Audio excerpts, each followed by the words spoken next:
வீடு எங்கண்ணா? வீடு கோயம்புத்தூர் போகும் வண்டி கோயம்புத்தூர் விட்ட மேட்டுப்பாளையம் அங்கே தான் இருக்கிறோம். என்னைக்கு வந்து அவசரப்பட்டு சம்பளம் வாங்க வந்தேன்.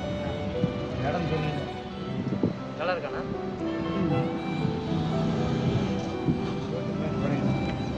மேட்டுப்பாளையம் இங்கேருந்து கோயம்புத்தூர் வரைக்கும் நடந்தே போகிறாப்புல. சம்பளம் வாங்குறதுக்காக வந்தாப்புலையா? அதில் காசு கொடுக்காம ஏமாத்துறாங்க. ஆமாம், அதனால தான் இப்போ நான் கரெக்டாக பண்ணுறேன். பரவாயில்ல, வைங்க. ஏசு நேசிக்கிறார். ஏசு சாமி நேசிக்கிறார். ஏசு நேசிக்கிறார். நானும் கிறிஸ்டின் பேர் தான், அன்பின் சார் பேர் தான் வச்சுக்கிறேன். அன்புன்னு அப்படிங்களா? ஆமாம். கிறிஸ்டின் சாமி எங்கள் அப்பா அப்பாவில் இருந்து தாத்தா அவங்களாம் இப்போ இல்லை, செத்துட்டாங்க. அதனால அம்மா மட்டும் தான் இருக்குது. அப்பா பிடிக்கிற படிக்க வைக்கிறேன். நான் ஒரு சின்ன படித்தேன். 5 லட்ச ரூபா செலவு நான் படித்தேன். அதனால எங்களுக்கு ஆதரமெல்லாம் அழிச்சு போட்டோம்.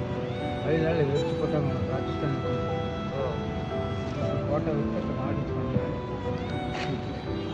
ஓடிட்டு காலையிலேருந்து போட்டு போகும்போது என்ன சாப்பிட்டு தண்ணி என்ன குடிச்சிட்டு சரி பார்த்து பத்திரமா போ. சரி சரியா? சந்தோஷமா? ஆ சட்டை